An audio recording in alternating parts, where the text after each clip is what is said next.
Do I believe the US could invade the UK? Absolutely not. Y'all bitches would sink us before we even got to your shore. Anyways, hello my favorite people. Oh, why isn't my chair moving? Today we're going to be reacting to a video called Could US Invade UK If It Wanted to, 2019. I know there's a lot of British people on my channel and people from England and the UK and all that, and I think you guys would be interested in this video, as well as me, because I want to see what the possibilities would be if we ever tried. Again, I don't believe we could, but nevertheless, still want to see the video. But also, we should mention that we're allies still, right? Right? I believe so. So there would never, hopefully, be an occurrence where this would happen. Hypothetically, could the US invade the UK? Let's see. If you have any suggestions for videos, make sure to head over to Instagram, DM them to me over there, tweet them at me on Twitter. Make sure you like this video as well so I know you enjoyed it and I can do more culture videos. Follow me on Instagram, follow me on the Discord, which is linked down below, and check out the second channel, which is also linked down below, for Vlogmas. By the way, today I'm getting tested for you-know-what. So, I'm going to be vlogging that, obviously, American capitalism, so look out for that vlog on the second channel. Here we go into, could US invade UK if it wanted to? We all know US and Bitch, are you alright? Hey friends, UK are close allies, and that US armed might is far greater than that of UK. But just for argument's sake, and to learn what sort of limitations wage But why isn't he including Hawaii for US? That's a question I have. warfare across the ocean implies, this video will explore US invading the United Kingdom. That's how So with we're just the way bigger airplanes than and y'all. That's ships crazy. left to count on, is an invasion over the Atlantic viable? No, not even close. Okay, I'm gonna say it now. Our only option would be to attack from air. Because we all know we're not winning by water, so we would have to, like, I don't know, fly over and then do some parachute type of maneuver. And then hope. I don't know if y'all have, like, I'm assuming you have an Air Force team. Right? I don't know. Добро пожаловать в штаб-квартире Binkov. Welcome to Binkov's HQ. You know, not many managed to invade Britain. Ones that did were the Vikings. And if you like Vikings, War of Clans might be the browser game you're Valhalla. looking for. Did you know that people playing Vikings... Bitch, we're not about to watch an ad. I'm sorry. Let's get to the info. And now, Okay, here we go. could US military successfully invade UK if it wanted to? Some rules will apply. US gets no overseas bases, and all other countries are impassable. So we can't Distance invade from from US within. to UK mainland is pretty big, especially when reaching London. Before trying to land any troops, the seas must first be clear of British ships, and Royal Air Force must be suppressed. Y'all do have an Air US Force. has a massive advantage when it comes to naval assets. Basically, all of its assets are made for oceans and could operate near UK if needed, while the Americans would need to sail to and from Britain, taking weeks away from their actual presence. Okay, so that guy was talking about all the, like, landmines and such that we have just dispersed. First of all, who allowed us to do that? You just let us put nukes in your ground? In your soil? US Navy could pretty much do whatever it pleases near the UK. It's interesting to point out that most of US ships do not carry anti-ship missiles. US Navy prefers to use their carriers for such missions. British Royal Navy is to go down a similar route. Their Harpoon missiles are old and set to be retired soon. Not all ships have them. Only a minor part of the British fleet has modern air defense systems. What? Basically, the sea war would be fought above the sea and under it, but the British lacked anti-ship missiles for its aircraft. Furthermore, British Tornado aircraft ceased to train for the anti-ship missions almost 2 decades ago. Why? Hypothetically, I don't think we would ever invade, but if someone were to try to invade the UK, it doesn't sound like y'all are very equipped. Why not? Comment down below. Basically, if UK had to try and do air raids against US fleet, it would be down to 2 weapons, laser-guided bombs and short-range tactical missiles. Brimstone in particular might be the weapon of choice. While its warhead is tiny, Brimstone 2 has a decent range. Still, against dozens of potent destroyers designed to deal with many anti-ship missiles at once, it's unlikely UK could do much.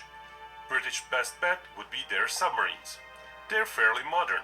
Theoretically, the That'd be British cool. could use their ballistic missile subs as attack subs as well, and speed up the entry into service of another astute sub, while keeping one Trafalgar running a bit longer. rummaging for retired sailors to crew it.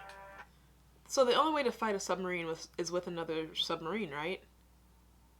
I don't... I feel like the velocity, if you were to shoot from above ground into water, would not be very good. Like, it would slow down a lot because of, obviously, the friction of the water. So it wouldn't do as much damage as... Wait, what? What's the difference then between shooting underwater submarine to submarine? I don't know. How would you fight off a submarine? Still, the British would be far outnumbered. US submarine fleet dwarfs theirs. Given a bit less time on station and British home advantage when it comes to resupply, the balance of power may not be quite 6 to 1. Still, it's no question the British subs would get hunted down within months. Aerial anti-submarine platforms would also play a large role. Okay, and while the that British just answered my could use question. all their assets, even just the deployable portion of US assets would be enough to force the British subs into hiding. Furthermore, US carrier-based air power would make it hard for British anti-sub helicopters to operate. Okay. So far, it seems like we're whooping y'all. Which I'm seriously surprised by, because I thought y'all had the best navy in the world. I mean, at least I thought you guys did. But I still don't really get why you would stop, like he said, training and not develop your vessels, especially with the day and age we're in and like the relationships everyone has in the world. I would be on go all day every day, because it's better safe than sorry. Also, I don't really, now that I think about it, I don't think this is a very fair fight, because as we all know, America is very guns, army, bitch. I have a U.S. Army speaker. I've never been in the army, but it still says U.S. Army. Just sitting here on my desk. Like, that's ridiculous. We're very nationalistic and we love our military. So, that being said, I can see how, I guess, now we are more sufficient than you guys when it comes to water attacks, I guess. We still haven't necessarily heard about aerial attacks. All we've been hearing about is, like, again, the little planes coming to torpedo stuff and submarines. But once we get onto land and, like, that actual combat, I want to see what he has to say about that. Force projection would be done by US carriers, naturally. US So we're could approaching. choose whether to use more carriers initially and then have less available later on, or to maintain a smaller number on constant patrol. Okay, but look at the little homie over here. He doesn't have a plane to protect him. They said, you're good. Wait, that ship is different than the others. My bad. Never mind. To defeat the British Air Force, the former is more likely. US nominally has 11 carriers, but only 9 air wings. It does have an additional support wing, which is a lot bigger. It may be the source of 1 or 2 more combat wings after some months of preparation. But crews aren't the only issue. Lifespan of a carrier necessarily involves lengthy maintenance periods. Important to note is that the deployable period doesn't mean the carrier can actually be on a mission the whole time. Usually 1 or 2 deployments are made during those 18 months. Missions are usually 6 to 8 months long, and several months are needed to prep the carrier and its wing for another mission. Shorter missions might give more deployments in the short term, but in the long term, they would require even more maintenance for every month spent out at sea. Because of all that, it's unrealistic US would send out more than 6 carriers at once, after a few months of prep time. Similar issues would affect the aviation assault ships. Perhaps 4 to 6 could be deployed at once, after some preparations. Grand total of combat planes US Navy and Marine Corps could muster in a few months long air campaign is thus smaller than the total number of US planes. I agree with what the guy was saying about it's not smart to send your entire force at first. I think the best strategy would be weaken your opponent and then send your big numbers in once they're, like, hurt. That way you can just plow through them. For sure. US might fly in fresh planes to replace ones that got lost, flying them over the ocean to a carrier. 1,000 active versus 180, about 180 active. 340 plus stored. 30 stored. Man. Would be doable. What could the British respond with? Royal Air Force is smaller than even the readily available US planes deployed on carriers. The Another heck? huge issue for the British would be their lack of air defenses. Oh, Everything no. they currently have are fairly low altitude systems, meaning the US would be free to bomb them from high up with guided weapons. Oh my gosh. UK would also suffer the US cruise missile barrage. While the Brits have some such missiles of their own, it's unlikely they would be used against the faraway US bases. Even the subs that could carry them would be better utilized for defense of the homeland. While not all could be launched at once, US could sustain the effort. The British Air Force would be mostly paralyzed on the ground. US has also a much bigger recon platform fleet, especially when it comes to satellites. British lack those, as in the real world they timeshare some US spy satellites. US aircraft would be looking for targets as well. Britain would have no real means of scouting the US bases. Yeah. So the distance between us, and I guess the size of America, is a big disadvantage also for the UK. But that's crazy how we can literally just come up to your shore, start scouting, and just obliterating you. If we wanted to. Man, that sucks. Like, we're literally, that would be so annoying. Like, a US little plane just lasering me down, and my people can't even do the same. Like, it's not even a fair fight anymore.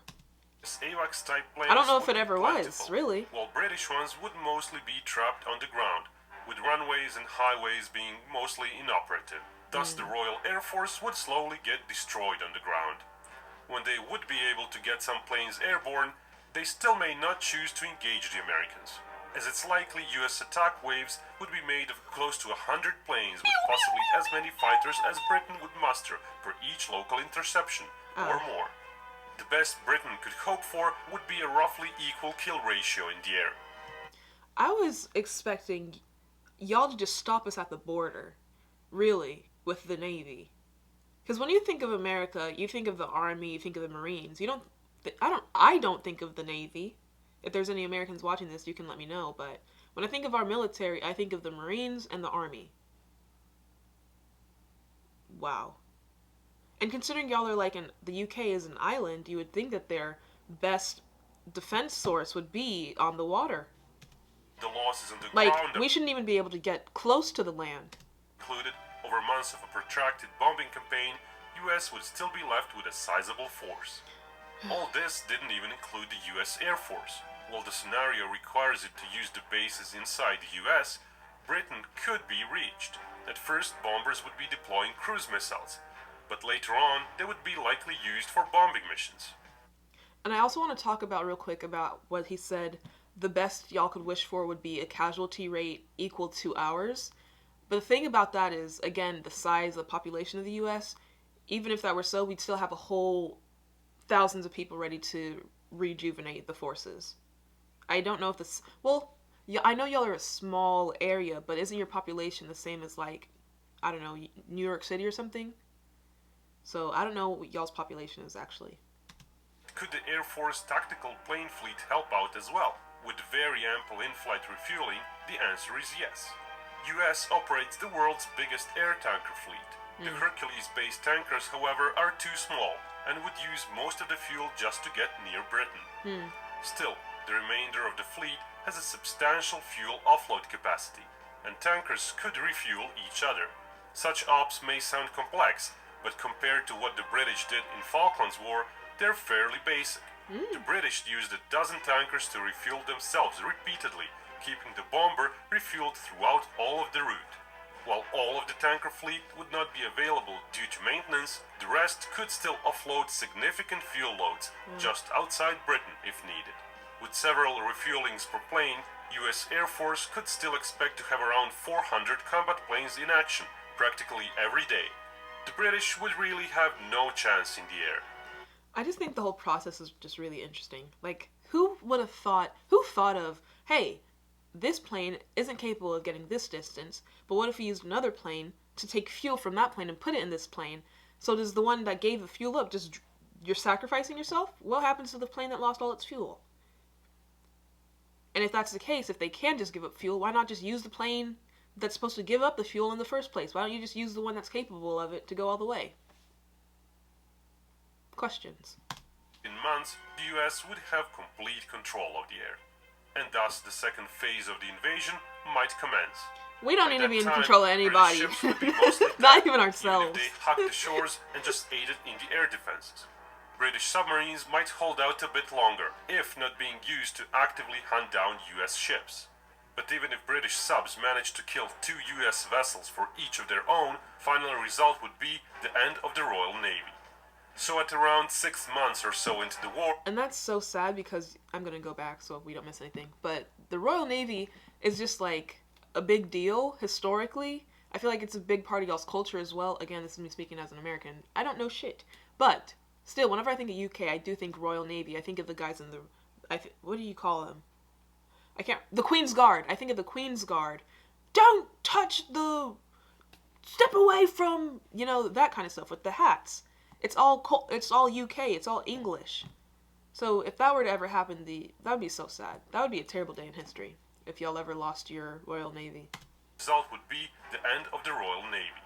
So at Don't around touch the 6 Queen's months Guard. or so into the war, the landings would be mostly unopposed, except for the Royal Army defending the shores. 6 months would be enough for US to assemble pretty much all of their active and reserve assets.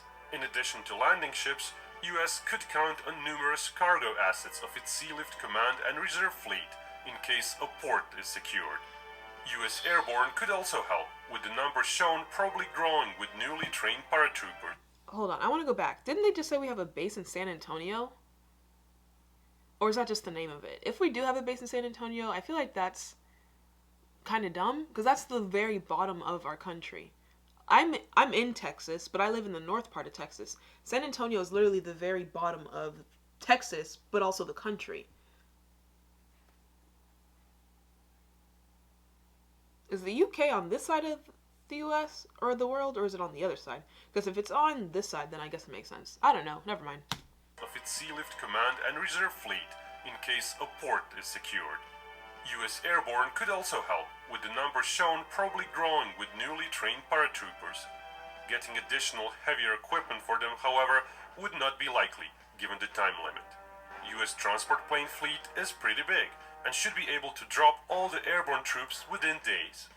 US could be looking at close to 30,000 troops during the first day, and close to 20,000 more the day after. That's what I'm saying. Subsequent It's days just would like see waves fewer of and people. fewer troops being added, and more supplies being brought in. The British would enjoy more soldiers than shown before. The reserve mentioned covers only the soldiers receiving some training periodically, and soldiers for whom some heavy equipment is stored. Okay. UK population 66 million. Does it give the US population? No. First month, after 6 months.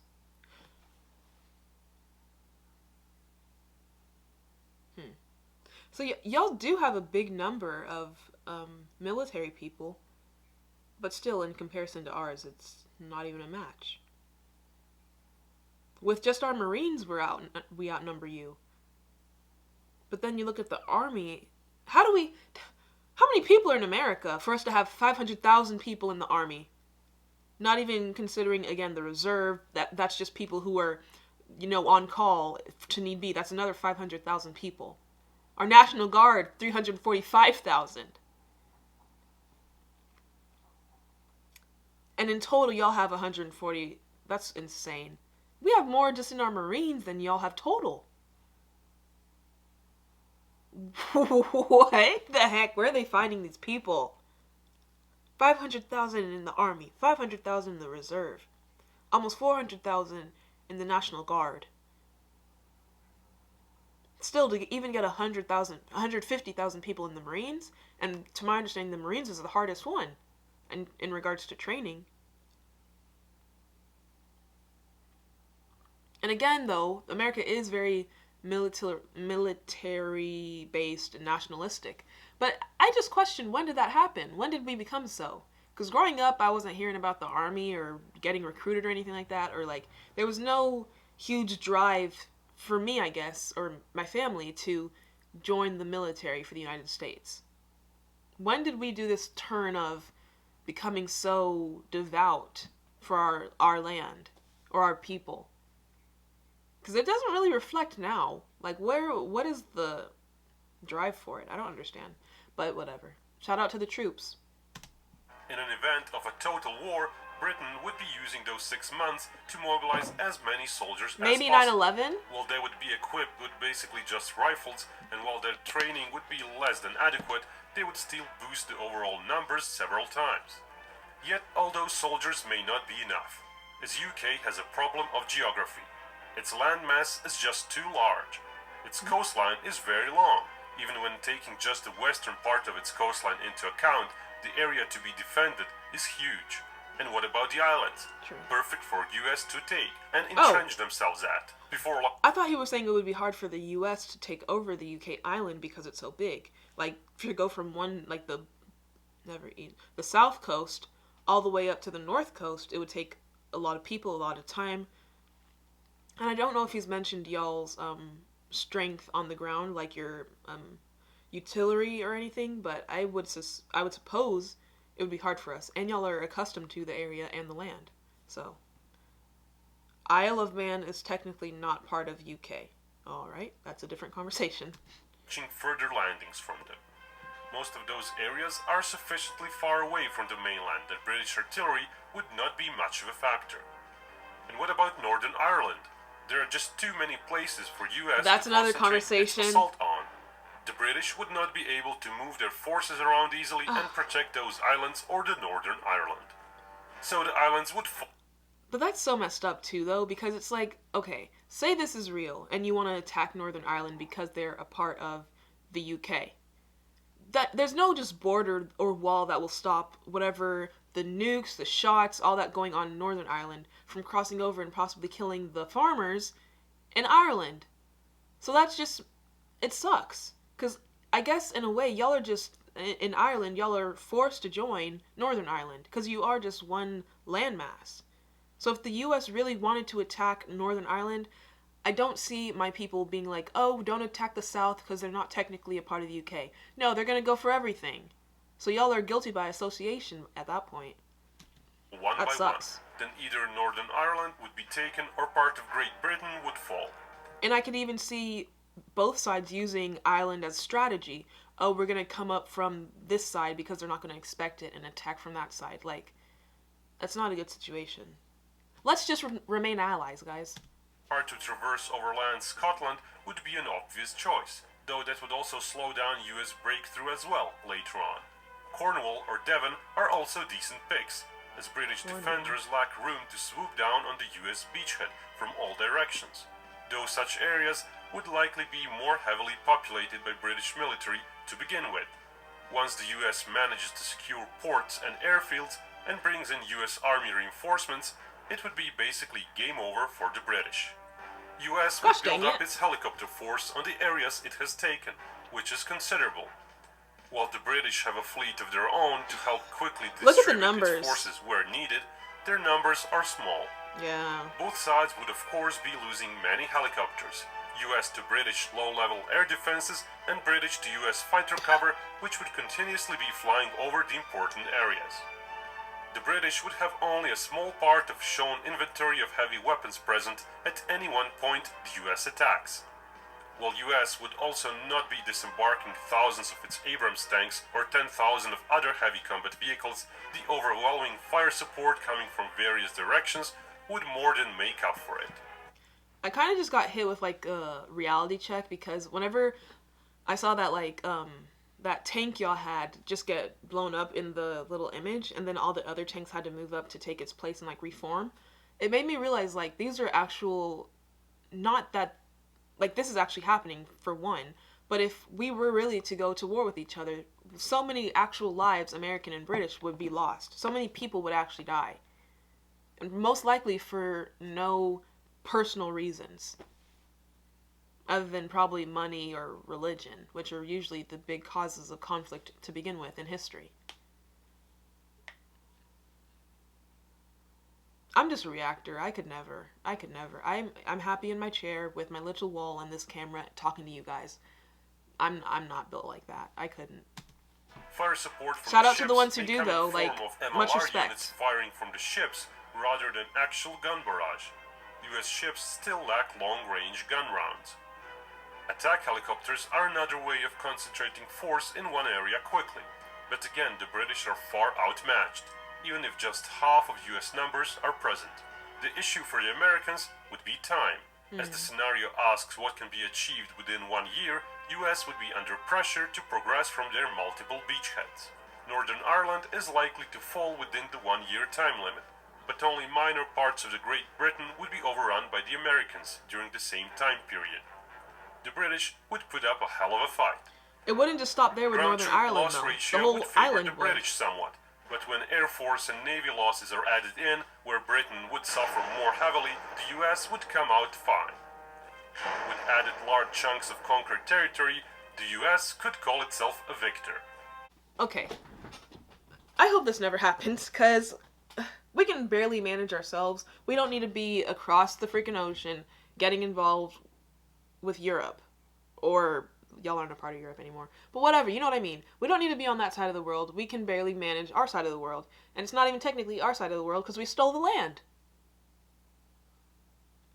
So, I mean, yeah, it's kind of disappointing. I thought y'all's Navy would be able to not even just hold us off, but, like, get us out of there.